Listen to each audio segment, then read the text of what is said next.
เอาพี่น้องเอ้ยซึ่งเปิดภาพมากาประพรก็ได้มาอยู่ที่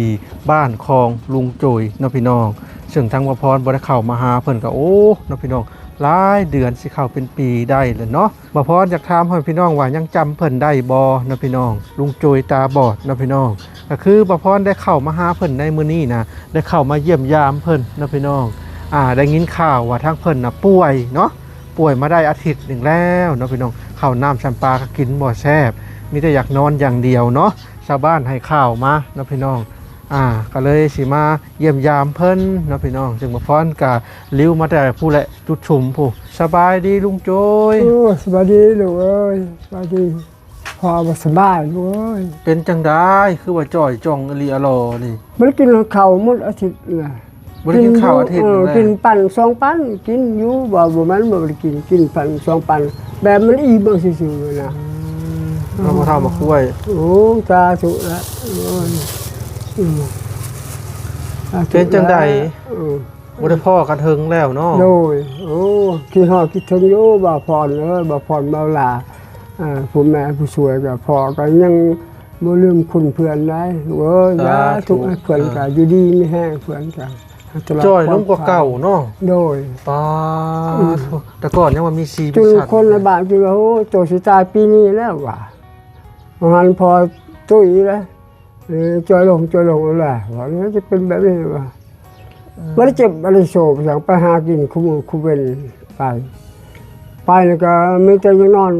ลุกบ่ได้ตื่นยังนอนคือเก่าเอาแหละว่าหาก็คือคนหาว่ากินเหล้าเมาสุราซื่อๆว่ะพ่อก็ไม่ได้กินเบียงผ่านมามีแต่อยากนอนบ่มีแต่อยากนอนลูกเดียวนอนหานอนหลับบ่ล่ะนอนหลับนอนม่วนเลยนอนก็นอนก็เห็นพ่อเห็นแม่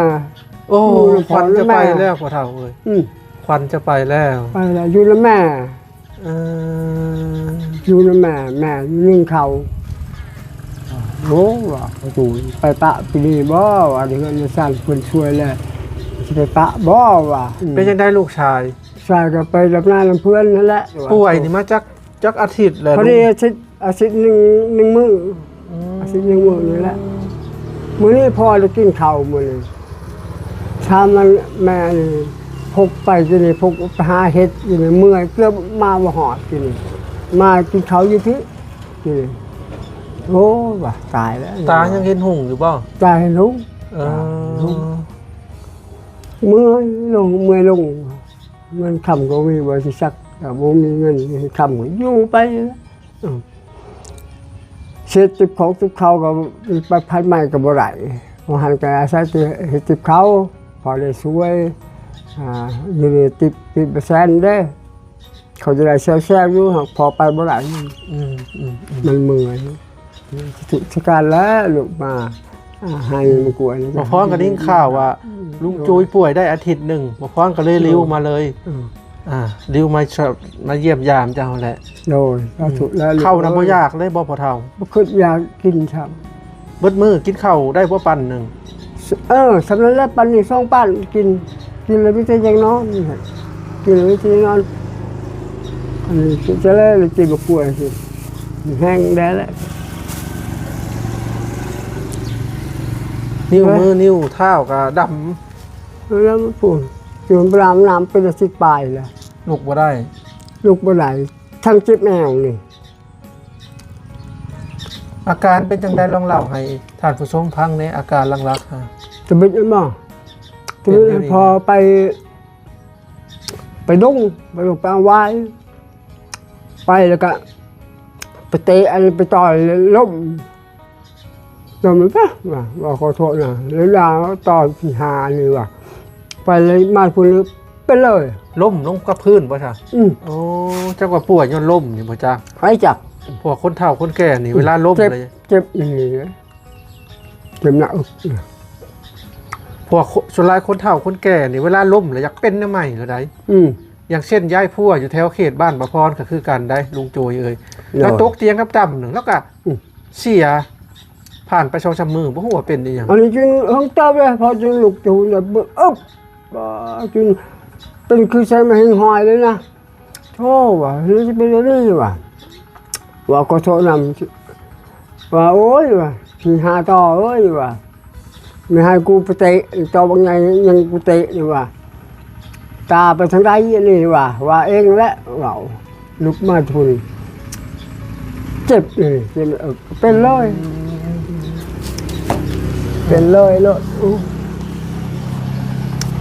แสดงว่าก่อนสิเป็นนาเตะต่อล้ม โดย ล้มโตก็แทกกับพื้นเลยบ่ อุบลงทางไง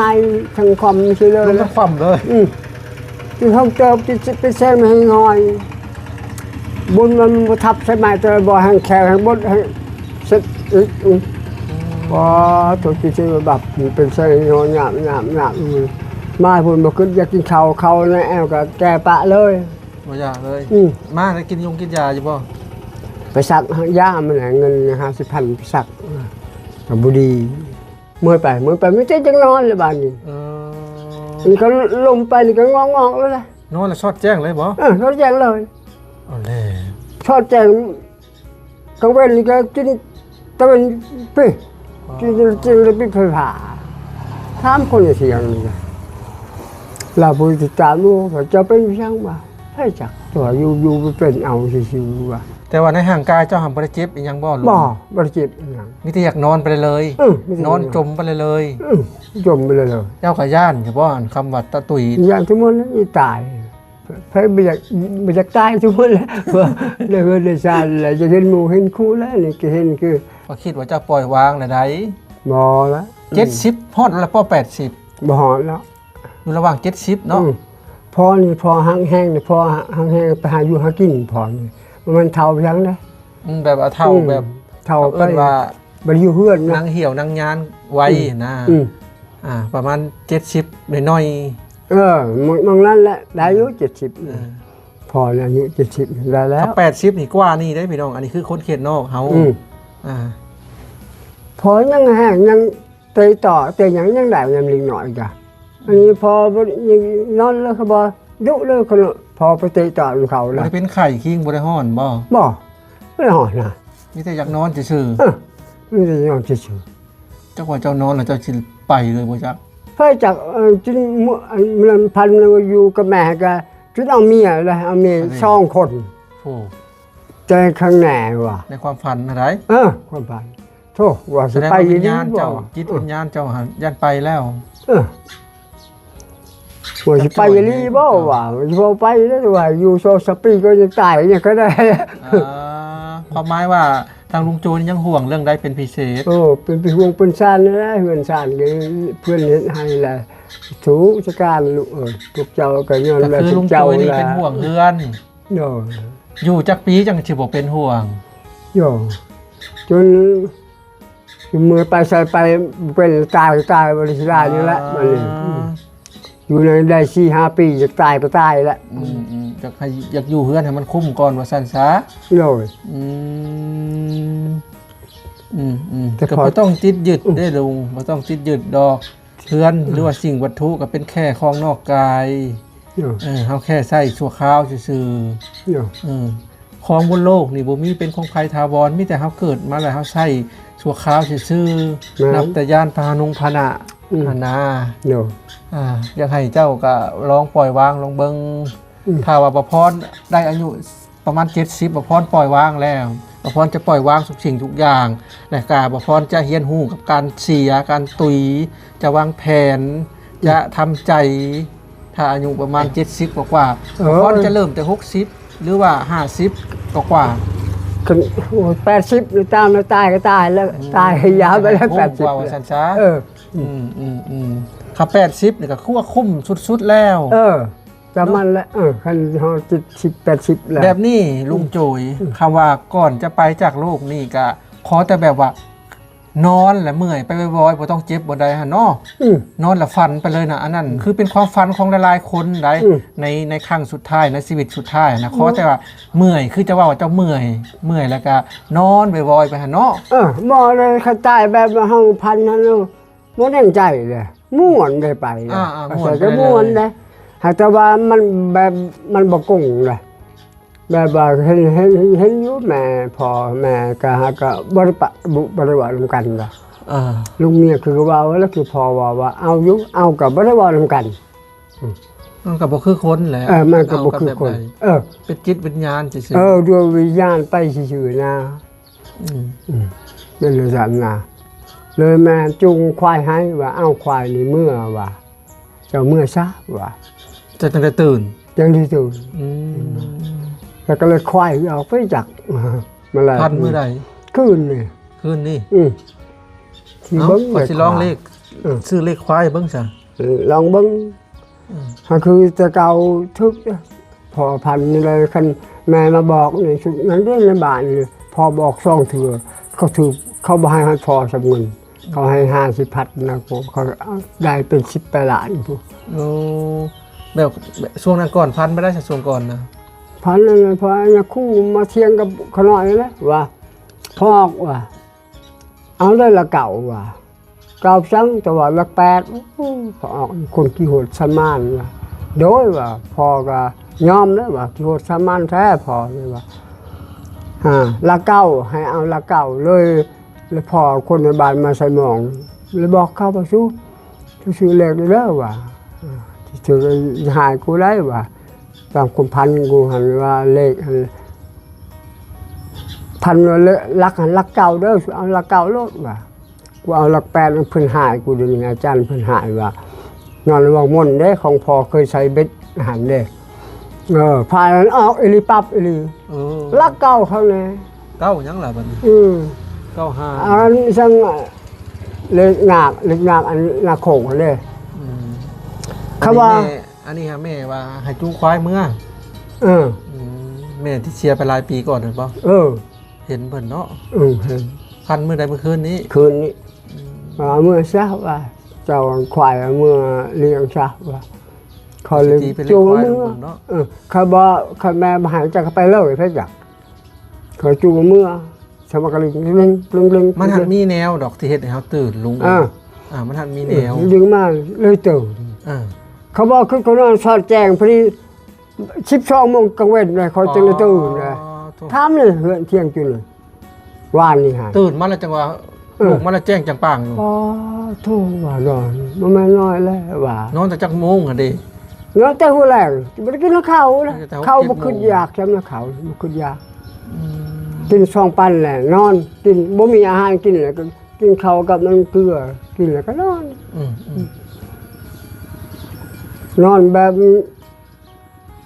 ม้วนนะนอนแล้วก็นอนขับนอนแหน่นี่นอนแล้วก็ม้วน ก็โตทางลุงนี่ก็บ่ได้เจ็บอีหยังเลยเนาะ บ่ได้เจ็บ มีแต่เมื่อยไปบ่อย่างเดียว ไม่บ่อยอยู่ นั่งตอนนี้ได้สารู้สึกจังใด นี่คล้ายๆแล้วเดี๋ยวนึง เวลานอนแล้วนอนจมไปมิ่งๆเลยสินี่บ่ ข้างนอนนี่ก็หลับไปยิงเลยม้วนเลย ใครอยู่บ่ได้เจ็บบ่ใด บ่เจ็บเข้ามาห้องนี่พอยังบ่ฮู้มือจังนี่มาห้องว่าโอ้ยอาบไปเลยน้ำเด้อยังบ่ฮู้มือซั่นนะมันก็เอาควายจุดเอาควายเขามาอย่างนี้ยังบ่ฮู้มือจังเอาควายมากินยานี่ให้มันแป้งเลยพอบอกให้เขาช่วยให้มันกินว่าเขามากินอย่างนี้เดือนงานกินทางคงคอยแล้วว่าครับมันกินซ้ำ แต่ว่าย่างตัวนี้ย่างได้อยู่บ่ ยังได้ บ่ได้เมื่อยบ่ได้บ่ บริมือไปได้ฮะเจ็บแอวเลยแอวเจ็บ บ่มีเงินไปหาหมอ มันไม่มีพกทิพย์รู้ มีเงินจังหวะเช้าบ่จ๊ะ ใช้จัก เช้านะขอกินกินยา หาเงินมาใส่โอ้ยาใส่ไว้วางหันยังก็ได้ว่าเจ้าได้ช่วยเพื่อนได้ช่วยจะเพื่อนได้เงินได้ชานการจะตู้ได้เงินพวกเจ้าก็ได้เงินพวกเจ้าจะตู้เอ้ยบุญคุณคือมาก็ผู้ช่วยกันทุกการพอก็ยังไม่รู้ หลายคน คุณ ที่ ด ช่ อ ว ก ยเนาะ หลายคนช่วยหันใครได้อย่างนี้ ขอบ อ คุณ ยู่ ขอบคุณเพิ่นล่วงหน้าขอบคุณย้อนหลังเนาะ โดย คือเฮือนหลังนี่กับแม่เพชรเนาะ แล้วก็ทั้ง แม่ พว ตู้ กเจ้าได้ USA ครบ สิเฮ็ดหัวซื้อดินเพิ่นแล้วก็มีเอ้ยนุ่งเอ้ยน้อยหลายๆทาน หลายนะ จังได๋ก็ขอบคุณขอบคุณหลายๆเด้อที่ช่วยทางลุงโจยเนาะ ทุกการ ขอบคุณทุกๆท่านที่เคยช่วยเพิ่นเนาะอ่ะปะพ่อเฒ่า พา FC เลาะเบิ่งบริเวณแถวนี้แหละ ฮะ เจ็บย่างได้อยู่บ่ ได้อยู่เจ็บแอบเลย ได้เฮือนงามเลยสิไปจากเฮือนแหละบัดนี้เอ้านี่ อันนี้ก็เป็นโครงหลังคาน้ำบาดาลนี่ก็งามงามนะพี่น้องยังงามมวนเดิมห้องนุ่งห้องนั่งไปใส่งานปกติบ่ โดย อ๋อ ได้ ซึ่งช่วงนั้นที่ทั้งบ่าวพรกับบ่ล่าเริ่มตั้งทีมงานขึ้นกับในบ้านลุงโจยนี่แหละเริ่มจะตั้งทีมงาน แต่ก่อนก็พ่อกันอยู่ทางเซโปนแล้วก็เลยเว้ากันมาเอ้าเฮามาเริ่มตั้งทีมงานนำกันบ่ บวบ นี่แหละมาเริ่มแรกอันทางเฮือนลุงโจยนี่บ่ลุงโจยเฮือนตัวนี้ไผชะนอน อันก็พ่อก็บริโนอนเห็นเพื่อนไผ่เพื่อนไผ่ แต่ก่อนบ่าวพรก็เคยนอนได้พี่น้องเล นี่ ย แหละ ประมาณ 2-3 มื้อ ไก่แล้วก็นอนก็อดรับอดนอนนั่นแหละ อืม นี่แล้วก็เอารถจักรเข้านี่ เพื่อนไผ่ อืม อยู่ให้กินมันหมอดกิน ก็ยังใช้ได้ปกติเนาะลุงเนาะ โดย เอาเข้ามาพี่ทุกลุงบัดนี้ประพรก็เอารถจักรเข้านี่พี่น้องส่งมา เขา ส่งมาอันช่วยเรือเพิ่นก็ได้ นี่แหละเขา รถจักรซ่อนกันนี่แหละก็แล้วก็อันลูกของเราเบาไส้พ้น แล้วก็เบาล่าประพรหันนอนนะบนนี้นี่ก็เจาะอันนี้นะพี่น้องนี่ดิประพรนอนนะบนนี้ นี่แหละ อดรับอดนอนลุงโจยบนหันห้อนกับว่าสิห้อนโอ้ช่วงนั้นก็บ่อยากคิดสภาพเนาะลุงเนาะ โดย อันนี้เป็นบ่อนเห็ดกินเพิ่นบ่พรก็แถวนี้หาของกินยาก ว่าไม่น่ากิน บ่พรก็อดได้บางมื้อก็อดอาหาร อันนี้ได้ยังเกลือเป็นนัวเผ็ดกินบ่มีไปคอมเข้าหายเช้านี่เผ็ดยา นี่แหละอันนี้ก็เป็นบ่อนเฮือนก็เคยคั่วไข่อยู่ในเฮือนของเพิ่นเคยคั่วไข่กับตำแกงเผ็ดแค่นั้นแหละที่มันง่ายๆช่วงนั้นข้าวเผ็ดที่อื่นก็บ่มีตลาดก็บ่ได้มีแถวนี้ บ่มี บ่พรก็อยู่ได้2 มื้อ3 มื้อแล้วก็มื้อหลังจากนั้นมาอีกบ่ได้เป็นทิศคือปัจจุบันนี่ได้ โดย ฝนบ่ค่อยสะด แล้ว วก พอมาคิดฮอดคิดถึงว่าโอ้บ่พอเวลาไปทางใดเด้ว่ะ โอ้แม่น บ่เห็นมา ประจำอยู่จุดซุมเด้อตอนนี้ลงเลย โอ้ ประจำอยู่จุดซุมแล้ว สุชาการลูกเอ้ย อายุดีมีแห้ง ก็ถือว่าอยู่ใกล้เจ้าอยู่ดอก20กว่าลักก็แล่นมากะ เจ้าก็ให้อายุดีมีแห้งลูกเอ้ย สาธุ ทั้งสองก็ที่เล็กร่ำรวยไปนั่นแหละ ปิดประตูเนี่ยลุงขอให้เจ้าเศร้าไว้เด้อ โดย แต่ว่าอาการเป็นได้เศร้าขึ้นบ่หรือว่าแย่ลง คือว่ายืนอยู่สำนี่คล้ายๆได้ ใครแน่ บ่ตายยังคือว่านิ้วเมื่อยนี่นะนั่งเฮายืนไปสิก็ล้มล่ะแล้วว่าตายแล้ว เพื่อนหลังนี่ก็มีผู้ใจดีและหลายทานเนาะพี่น้อง โดย ก็เป็นทางนี่แหละบ่พรก็ไปหาซื้อมาอยู่น้ำ ไปกับพอตู้นั่นแหละอยู่จุดชุมหมดแล้ว ไปกับพอตู้ก็ถือว่ายังดีบ่ลุง ลุงยังดีแล้ว เป็นไม้เก่าไม้ตากผลเนาะ โดย หมดบ่ได้กิน กินแต่พาไม่กระตาก พอคันพอลมแห้งยันพาทับพอมานอนพี่ได้กลางคืนนะคันพ่นแห้งนะ จะไปพาทับเอาเดี๋ยวแวะเบิ่งดินดอนเพิ่นก่อนเนาะพี่น้องนี่เด่นแต่ก่อนการนี่แหละพากันมาแล้วก็ ปูมะเขือล่ะ มานั่งอัพคลิปกันใช่อันไม้อันน่ะยู่ขึ้นห้องน้ำกับผู้ใดเข้าป่าพวก หายลงทิพลง ช่ แร วง ง ใดก็ลำบากคือการทางชุมเฮา เล่นไม่เบามันจะเอามาหันออกเลย ออกแล้ว ของบอ ช่ ก วงใดก็ทั้งชุมเฮาก็ลำบากอยู่ลุงเอ๋ยก็บ่ได้สะดวกดอกปัจจุบันนี่ก็ทั้งชุมเฮากับปุ๊กกระท่อมอยู่ก็นอนแบบหัวกระท่อมก็เดี๋ยวนี้ก็เปลี่ยนใหม่บ่หัวนี่ก็นี่แหละก็บ่สะดวกหั่นแหละ เขามานอนพี่ไปยังมานอนพอตู้ไป โอ้ มันไกล มานอนพี่ก็ตอนเช้าก็ไป ก็บ่เป็นหยังกะอันนั้นเนาะ แต่ทางเดี๋ยวนี้ก็เฮาก็นอนกระทงกระท่อมลุงเอ้ย โดย โอ้น้ำไม้อ้อแล้วบ่ อันนี้ไม่เบาลามาให้แล้วนี่ได้พอปูบักชลีนี่กำลังปูบักชลีนี่นี่ ใช่ นี่กำลังออกนี่ เด้ก็ได้ซำนี้แหละ อันนี้ก็ไม่ วางยอดมันหักเนาะเริ่มปรุงออกปีนึงได้ซำนี้แหละ อันนี้ของเบาพร บ่แสนบ่ เบาแสนอันนี้ของเบาลากับเบาพรละมา อันนี้ก็ต้นข้าวกว่าจะใหญ่บ่ได้แม่นง่ายๆได้ลุง โอ้ นี่เห็นน่ะนี่ เอามาบางช่วงปีหนึงบ่ อืม ก็ปีปลายกัน ปี ได้ ป้ายนี่บ่าวแซนกับบักสะพ้นเลยปลูกนี่ อ่า อันนี้ก็พอคูนขึ้นแล้วเลยพอหดแล้วเลยก็บ่ตาย พอจุสิตายหดนั่นลูกมันบ่ซอยเขามันบ่สิแล้วก็เขาผู้บ่าวเนาะสิเขาไป ไปรุ่นเด้เพิ่นก็บ่ค่อย พ จะ อ เฮ็ดปานใดเกี่ยวกับเรือนชา สิ ญ ตาย ได้แต่ซ้ำนี่เนาะ อืม พอแห้งเพื่อจะได้กิน โอ้โหพอแห้ง ดินก็ดินบ่งาม ดินนั้นเป็นดินด่างสิมันบ่อยากขึ้นนะ อันนี้เจ้าคูนคือสิได้จากป่งเนาะ เลย เขาเป็นบ่คูนขึ้นแห้งเงียบ คันพอบ่คูนนี่แห้งบ่อยากเป็นปานใด ถ้าจะปลูกแล้วเนี่ยมันต้องดินเป็นผุย เออ มียังเขาเอิ้นไปสั่งดินผุยเอายังมาใส่ย่อมพร้าว บ่คันเฮาคุดว่าสมมุติว่าบ่หันพอบ่เห็นหุงนี่คันพอเห็นหุงคืออยู่นี่หั่นคุดแบบซีแจ้แหละมันเฮาเอาตังขี้ควายขี้งัวมาใส่ก่อนจะเฮาปลูก แบบนั้นมันเป็นแบบนั้น ก่อนมียังได้ปลูกต้นมะฮุงตายเบิดแล้วบ่ เออ อันนี้ต้นหมักมี่บ่นี่ ต้นมังมี ก็ได้ทำนี่นะพี่น้อง นี่แหละแล้วพอสิห้านทิมตัวนี้เลยใช่มันใหญ่นี่พอสิห้านทิมแล้วก็มาคำแป้เพิ่นมาให้เห็นเด้ ก็ติดอยู่เนาะ ติด ห้องน้ำมันยังไม่ได้ใช้เลยบ่เท ใช้พอบ่ได้นั่นเด้พอบ่ได้นั่นของบ่มีไฟมาแล้วก็เลยอัดไว้เลยแล้วตั้งน้ำเมื่อยตั้งน้ำแหละ